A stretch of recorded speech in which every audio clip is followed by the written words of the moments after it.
nos va a hablar de seguridad en móviles. Todos los que si habéis trabajado con Trazon sabéis que es un horror y bueno, creo que nos va a contar 4 cositas bastante interesantes. Vale, muchas gracias. Alejandro. Buenas tardes y muchas gracias por estar ahora mismo aquí, que sé que siendo sábado y ya casi las 4 después de comer es buena hora para echarnos la siesta, pero yo creo que la charla va a ser suficientemente amena para que dejéis la siesta para la siguiente charla. A ver. ¿Se está moviendo? Ah, vale. Vamos a esperar. Yo creo que ya está ajustado. Pues como me presentaban, soy matemático, pero no os preocupéis que no voy a hacer como Raúl, no va a haber aquí ningún tipo de conceptos de cifrado, o sea, no os preocupéis por ello. Actualmente trabajo en Applus Laboratories como evaluador de seguridad y aunque bueno, muchos conozcáis Applus como una empresa dedicada a temas de ITVs o como entidad certificadora, lo cierto es que nosotros nos dedicamos a la evaluación de productos, tanto software como hardware. Y dentro de esos productos que evaluamos se encuentran los Trusted Execution Environments. Decidimos presentar la conferencia, la charla, porque analizando otras conferencias sobre el tema de TE, no notábamos que se profundizase suficientemente en qué es un TE, qué nos ofrece, qué beneficios tiene el usar un TE. Y la idea es responder a estas preguntas, así como analizar vulnerabilidades en el diseño de los TEs. Yo creo que esto simplemente os va a servir como una introducción más o menos extensa a este mundo, pero muchas cosas, digamos, que se van a quedar en el tintero y desgraciadamente no tenemos todo el tiempo que yo quisiese para explicaros todo. Antes me gustaría situar un poco por qué aparece el TE, ¿no? Actualmente probablemente muchos de vosotros, no lo sé, puede que conozcáis lo que es un Secure Element. Para el resto, un Secure Element es un chip altamente protegido sobre el que se ejecuta un sistema operativo y en el que delegamos operaciones criptográficas o también se suelen utilizar para almacenamiento de activos importantes en el sistema. ¿Dónde encontramos este tipo de chips? Pues, por ejemplo, en las tarjetas de crédito, en los TPMs o incluso en el DNI 3.0. Por otro lado, estas son soluciones donde básicamente hardware, donde la protección está en el hardware. A nivel de software, ¿qué nos encontramos? Pues, digamos, uno de los elementos de seguridad más extendidos y similares a lo que vamos a ver es todo el tema de los hipervisores y todo el mundo de la virtualización, donde podemos encontrar cosas a nivel de aplicación, como serían las Hostcard Emulation, o también a nivel de sistema operativo, como sería Android Runtime. En esta batalla entre las soluciones hardware y puramente software es donde tenemos que ubicar el TE. Un TE es una solución que va a combinar tanto elementos software como elementos hardware. A nivel del software, tenemos que pensar que un dispositivo que use un TE va a ejecutar como mínimo 2 sistemas operativos en paralelo, uno que llamaremos Rich Operative System, tenéis que pensar en ese concepto como nuestro Android, iOS, Windows actual, y otro que es el Trusted Operating System, que es donde vamos a delegar todas aquellas operaciones críticas que queremos proteger. ¿Qué tenemos que entender como operaciones críticas? Generación de claves, cifrado o descifrado de datos, pero también la verificación de una huella dactilar. Y toda esta capa de software necesita de elementos hardware que le proporcionen propiedades como aislamiento o arranque seguro, entre otras cosas. Puede que a muchos de vosotros todo esto os suene como algo completamente novedoso, pero lo cierto es que muchos de vuestros dispositivos que tenéis hoy aquí ya están utilizando un TE. Y de hecho es muy probable que incluso hayáis interactuado de alguna manera con un TE. Como pongo aquí, aplicaciones como Touch ID o Samsung Pay delegan parte de sus servicios en el TE. Pero no tenemos que pensar que esto es algo exclusivo para smartphones o tablets. Todo lo que conocemos como Internet of Things Devices también están empezando a utilizar esta tecnología para proteger parte de los activos del sistema. No es de extrañar que la próxima nevera inteligente que compremos nos proteja la lista de la compra dentro de un TE.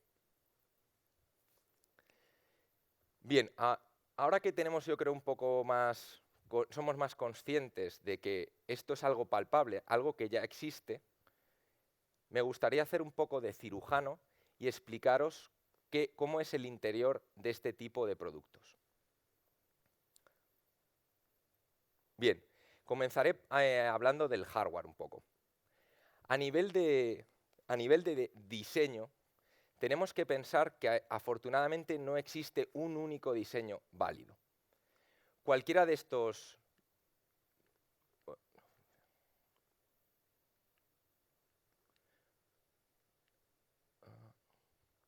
Creo que no.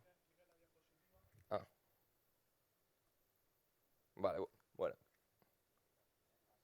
Sí, era el láser, era el láser. Bueno, no pasa nada.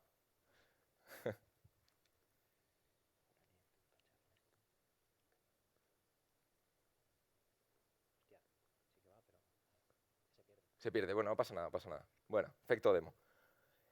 Cualquiera de estos tres diseños, por ejemplo, si nos permite tener un entorno de ejecución aislado del resto y una interfaz a través de la cual delegar las operaciones que hemos definido como críticas, podría ser perfectamente válido.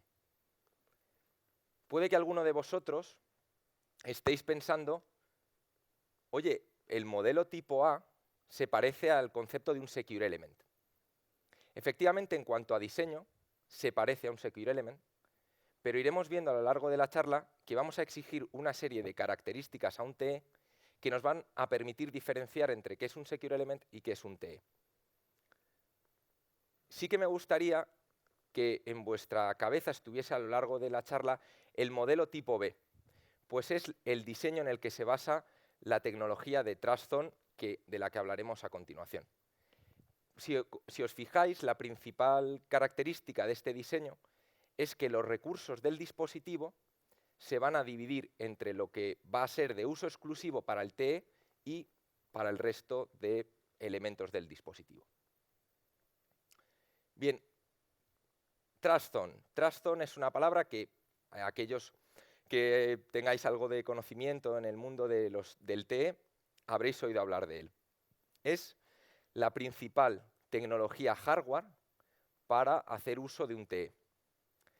Como digo, es la principal tecnología hardware. ¿Por qué? Porque la mayoría de los dispositivos que usamos usan procesadores ARM. Y esta es una tecnología diseñada por ARM. Existen otras. Por ejemplo, Intel, sería la contraparte, implementa lo que se llama Intel SGX, que sería lo equivalente a TrustZone.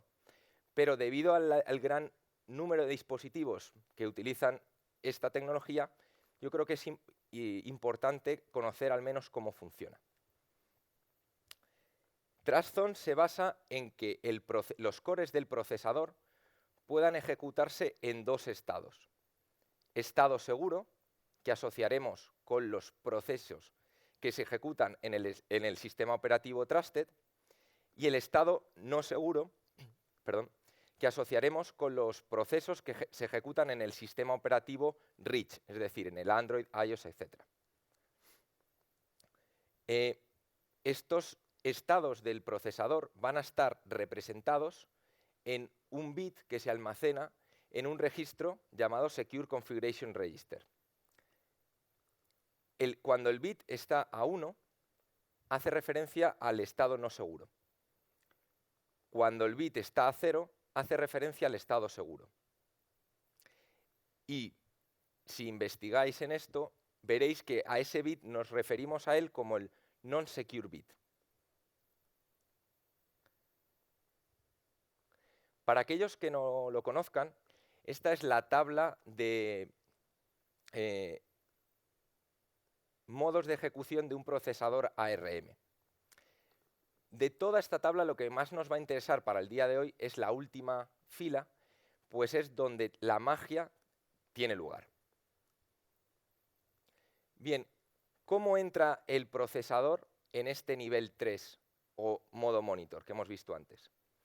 La forma estándar es por medio de unas instrucciones denominadas Secure Monitor Call y que se encargará el kernel del sistema operativo de usuario en ejecutarla. La otra forma es por medio de interrupciones en el sistema. Una vez que el procesador alcanza este nivel 3, quien se encarga del cambio de estado es un módulo denominado Secure Monitor, que se encuentra dentro del firmware de TrustZone. La parte, digamos, que puede que os resulte también de mucho interés es que el código fuente de este firmware es público y lo podéis encontrar en GitHub sin problemas. Sí que es importante que tengáis presente que cuando el core del procesador alcanza el estado seguro, va a tener acceso a todos los recursos del dispositivo. De ahí la importancia de un diseño robusto de los TEs. Bien, hasta ahora he estado hablando del procesador.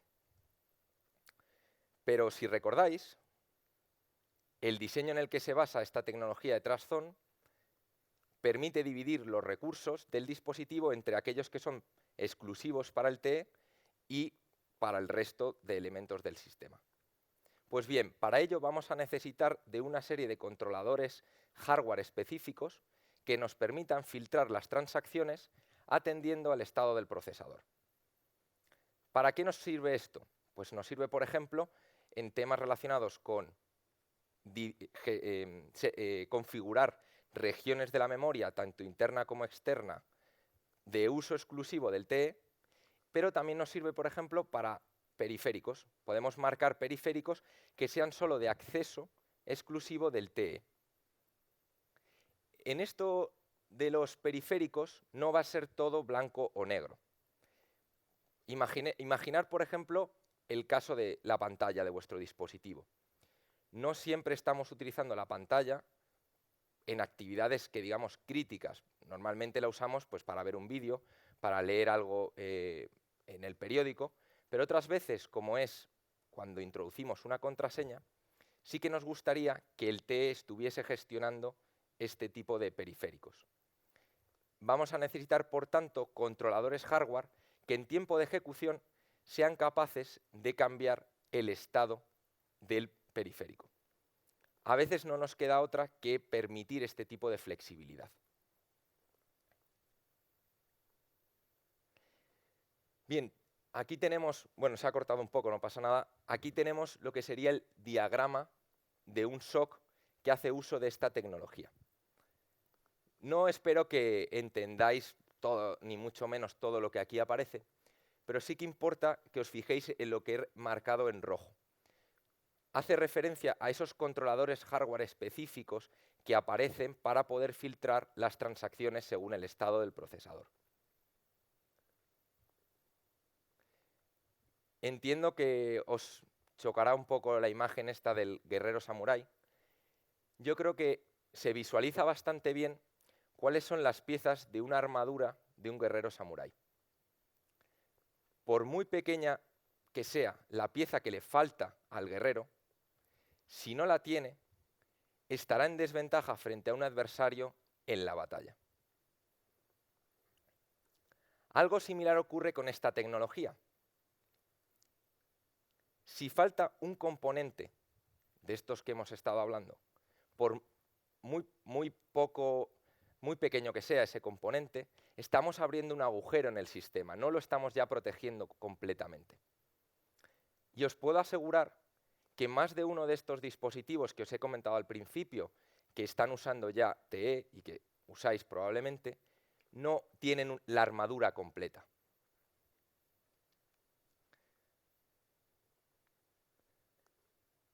Bien, esta tabla, bueno, la dejaré, más bien la podréis analizar luego con las diapositivas. Es simplemente un resumen un poco de lo que hemos visto hasta ahora de esta tecnología de Trustzone. Importante remarcar que la columna del medio hace referencia a los procesadores de aplicación, los que usamos en nuestros teléfonos, y la última columna hace referencia a los microprocesadores que normalmente van a estar más relacionados con dispositivos IoT. Bien, para acabar con la parte de hardware, sí que me gustaría hablar un poco del mecanismo de arranque seguro. Como hemos podido ver, el hardware necesita de elementos de capas superiores. Veamos como el firmware, por ejemplo. Por muy bien diseñado y muy robusto que sea la parte de puro hardware, si no tenemos la seguridad, la confianza de que el firmware que estamos ejecutando es el que queremos, todo el sistema se viene abajo. Para ello, es necesario hacer uso de este mecanismo de arranque seguro. ¿En qué consiste el arranque seguro? Bien, tenemos que partir de una fuente de confianza, que denominaremos root of trust, y normalmente suele ser la imagen que se encuentra en la ROM. Bien, una vez que arranca, se irán arrancando, iniciando, el resto de imágenes del sistema hasta llegar a la imagen del sistema operativo del usuario. Bien, en cada una de estas etapas deberemos verificar la firma de la imagen para poder comprobar su autenticidad y su integridad. Claramente este no es un mecanismo exclusivo de las soluciones de TE, pero sí que es importante que quede patente que es uno de los pilares en los que se sustenta su seguridad.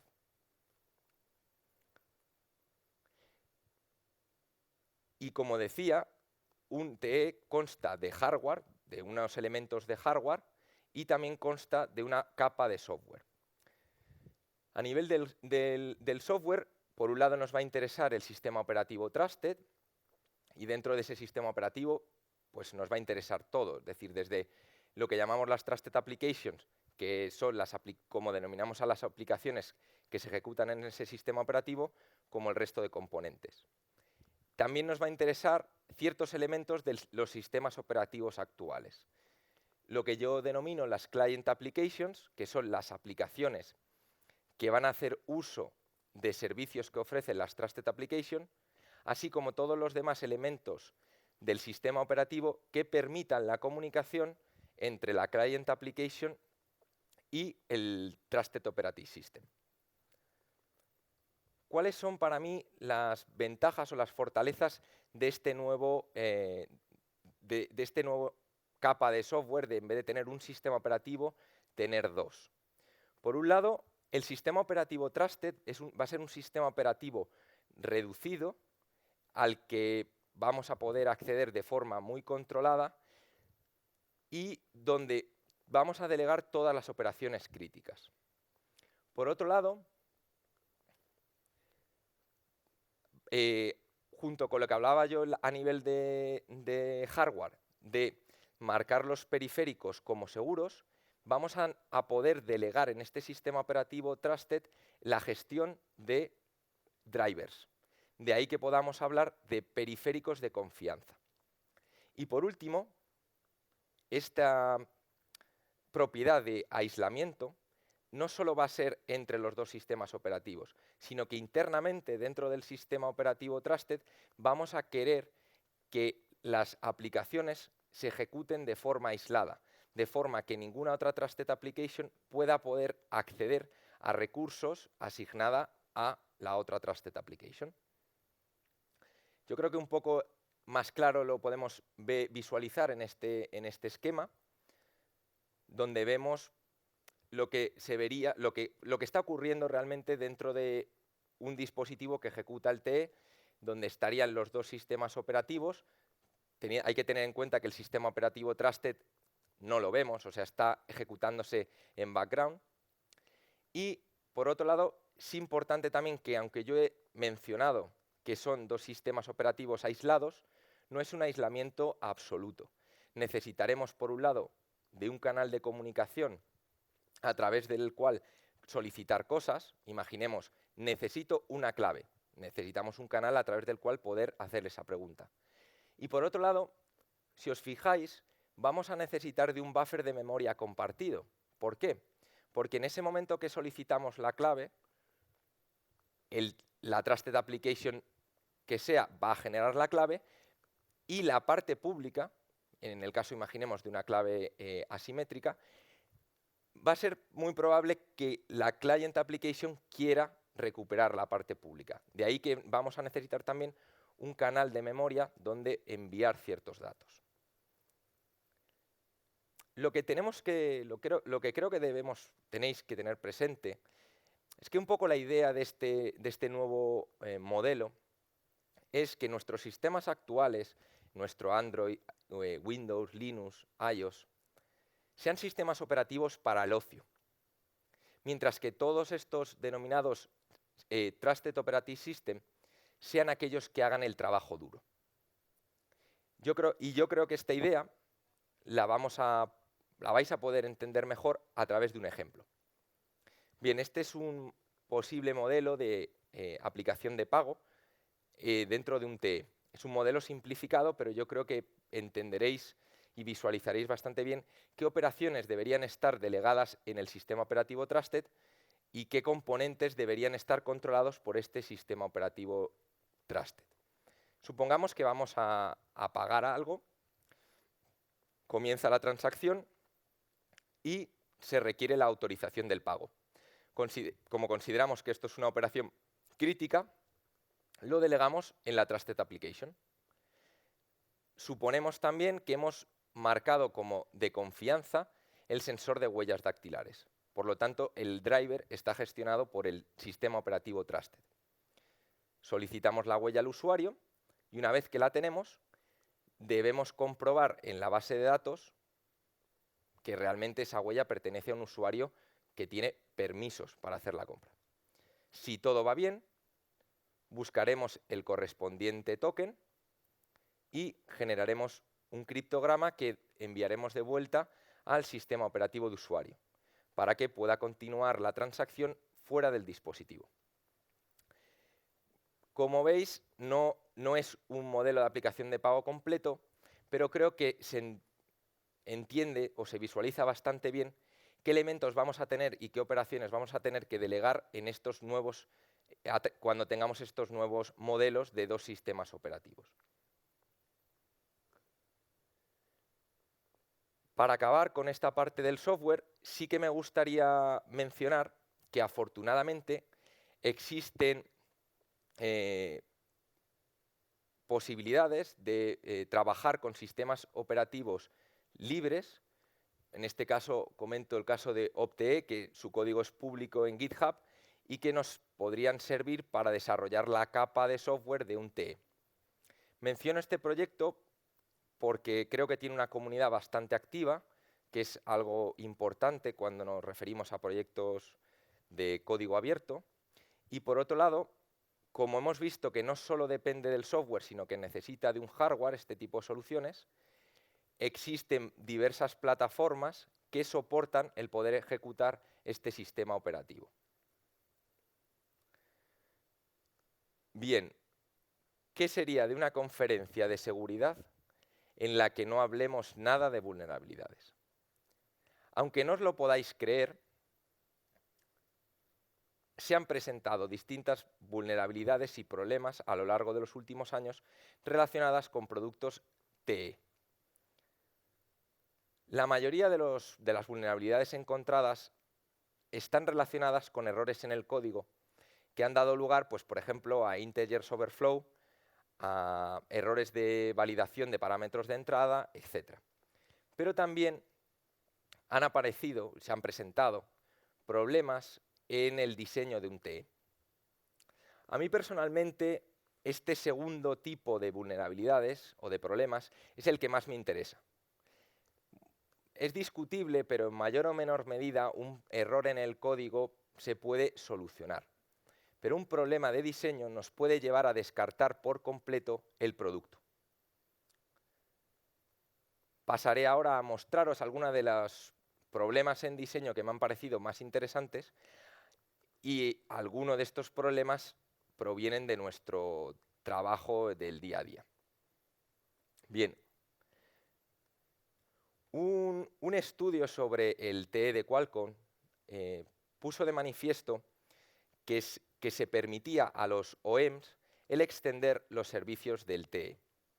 En el caso concreto era un dispositivo de HTC, algunas de las primitivas que se le había permitido extender al OEM eran cosas como escritura, lectura en memoria, copia de memoria, con el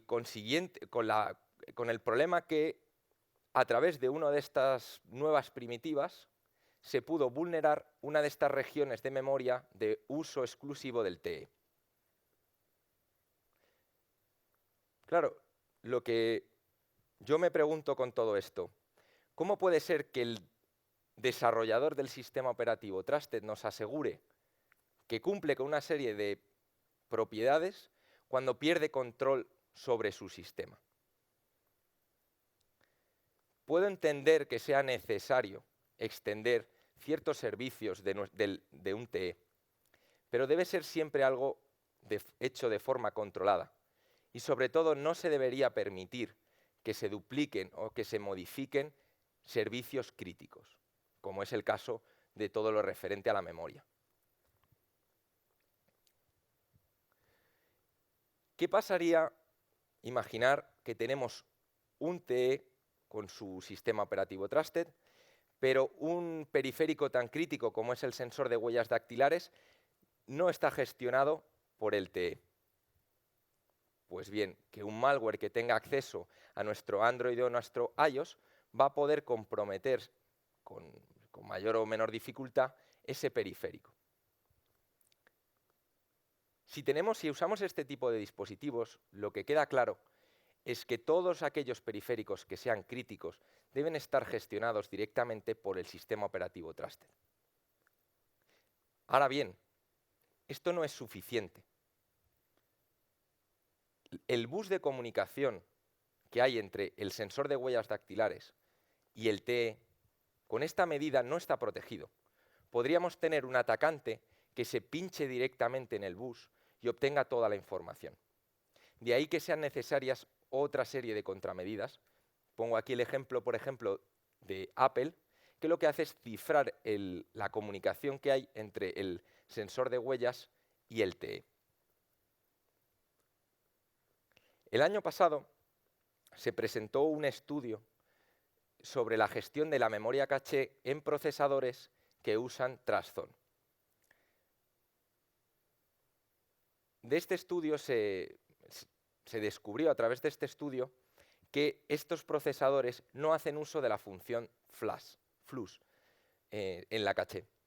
Y aunque no es posible acceder directamente a la memoria caché marcada como de uso del TE, fueron capaces de recuperar una clave AES en la memoria caché del TE a través de ataques timing. Si bien son ataques complejos, lo que pone de manifiesto, o al menos como yo lo interpreto, es el eterno problema que hay entre rendimiento y coste y seguridad. Porque al final, el no tener esa operación, el no hacer esa operación de flash, no es por otra cosa que por mejorar los tiempos de cambio de estado del procesador.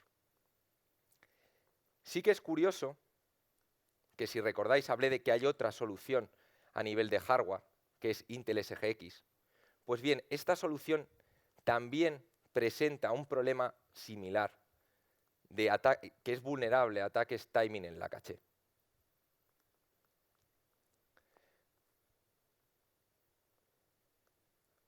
No sé cuántos de aquí conocéis cómo funcionan los ataques de side channel o fall injection.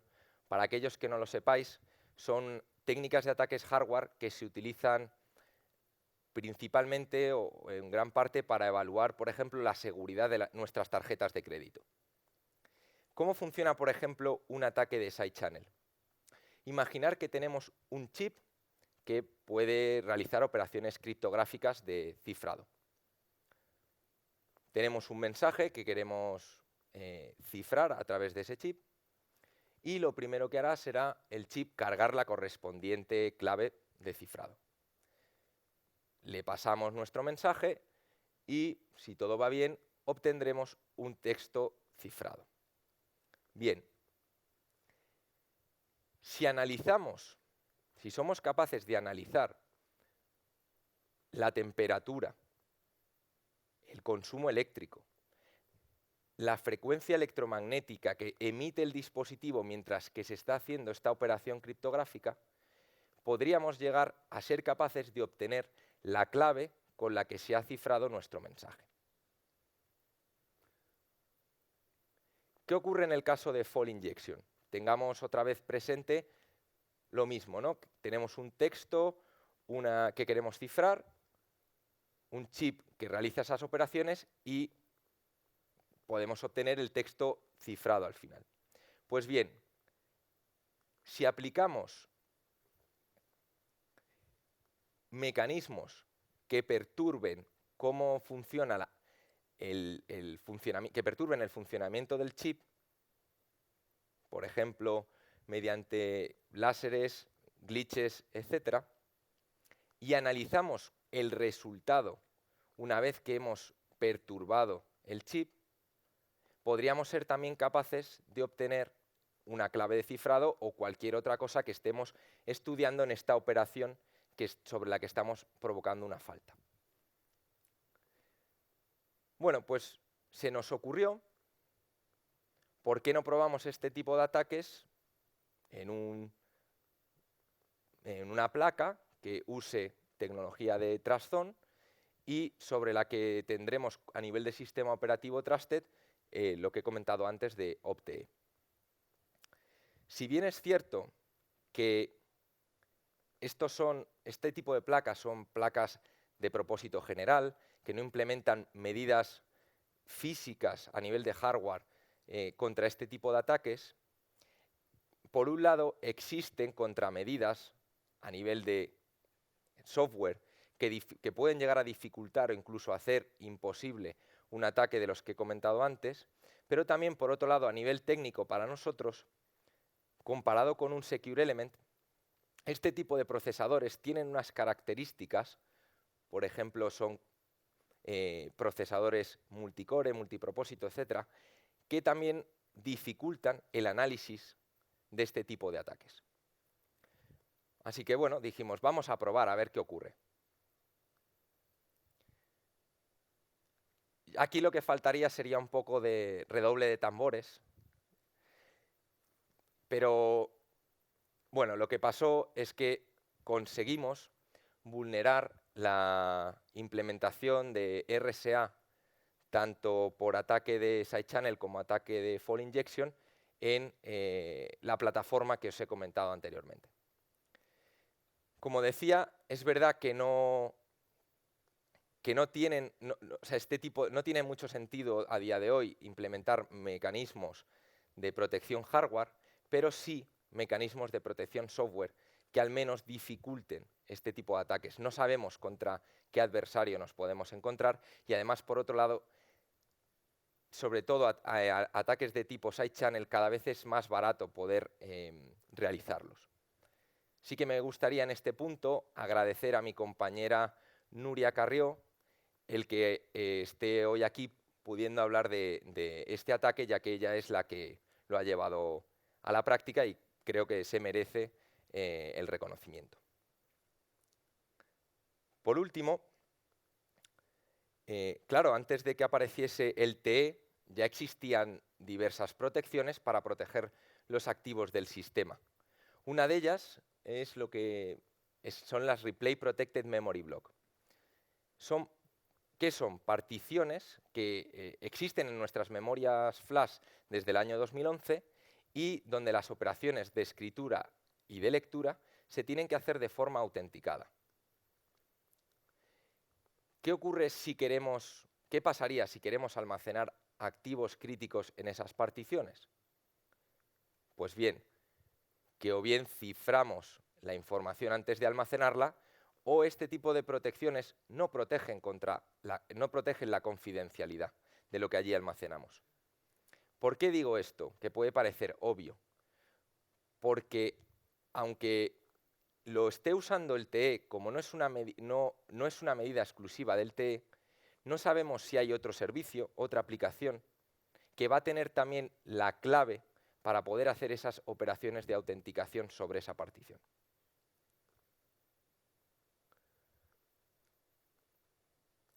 Para acabar con toda esta parte, se me ocurrió listar algunas de recomendaciones que podría utilizar alguien que quiera diseñar un TE y bueno, quizás con toda la información, ¿no?, que estoy dando hoy, quién sabe si el año que viene en la Routed alguno de vosotros estáis aquí presentando vuestro desarrollo de un TE, ¿no?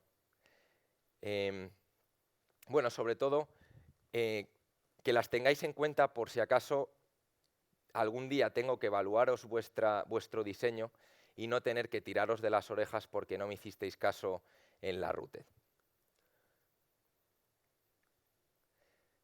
Y entiendo que después de esta charla, que está siendo quizás densa en cuanto a material, os estaréis preguntando si realmente merece o no la pena esta tecnología.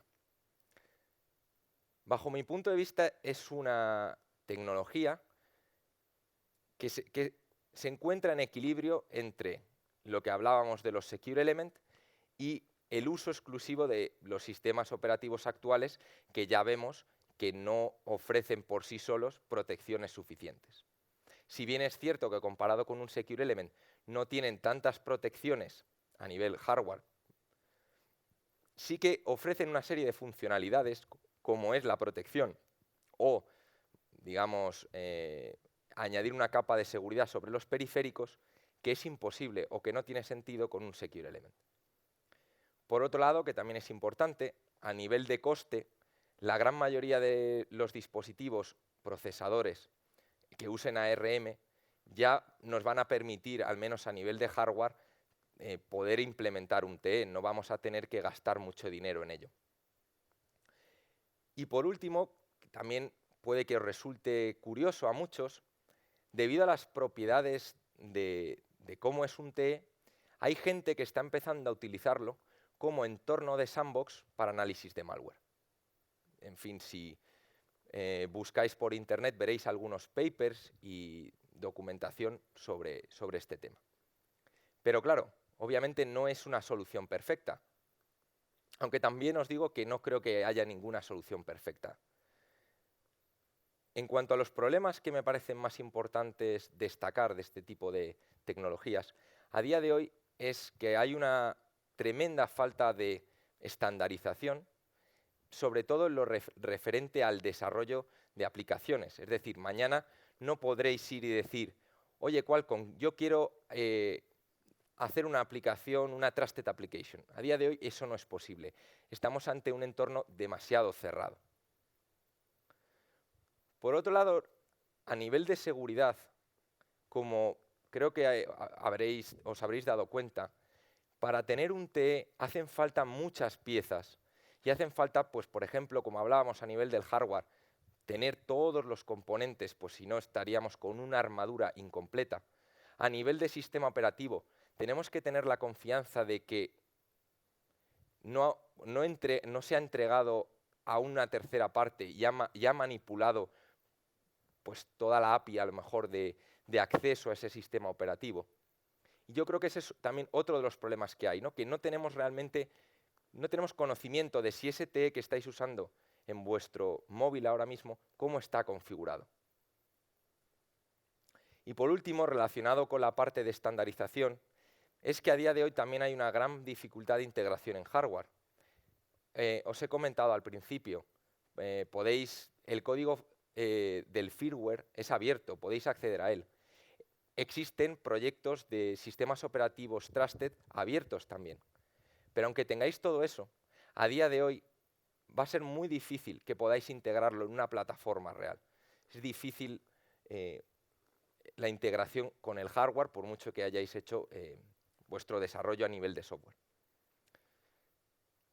Creo que es una solución que viene para quedarse, no creo que sea algo pasajero.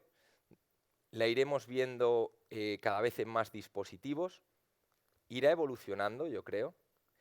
Soluciona algunos problemas que estaban presentes en nuestros dispositivos actuales. Yo creo que una de las cosas que más me gustan de este tipo de tecnología es toda la gestión de periféricos, que puede lo aísla de que el Android o el iOS estén gestionando periféricos críticos.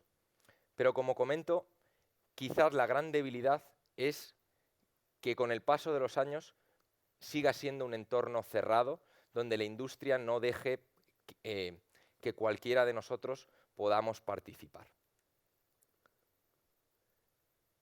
En fin, espero que os haya gustado la charla y sobre todo pues, que hayáis aprendido algo sobre qué es esto de los Trusted Execution Environment. Y ahora, si tenéis preguntas o después, estaré a vuestra entera disposición.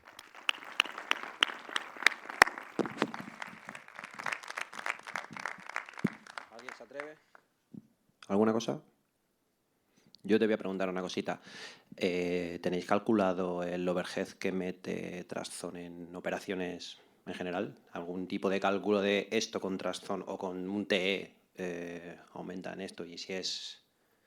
Bueno, no lo tenemos calculado, pero No, si te interesa mucho, podríamos... No, es que yo tampoco era por curiosidad para No, ahorrármelo. la verdad es que eso no lo sé. Muchas gracias. Bueno, pues muchas gracias. Nada. Y hasta la próxima.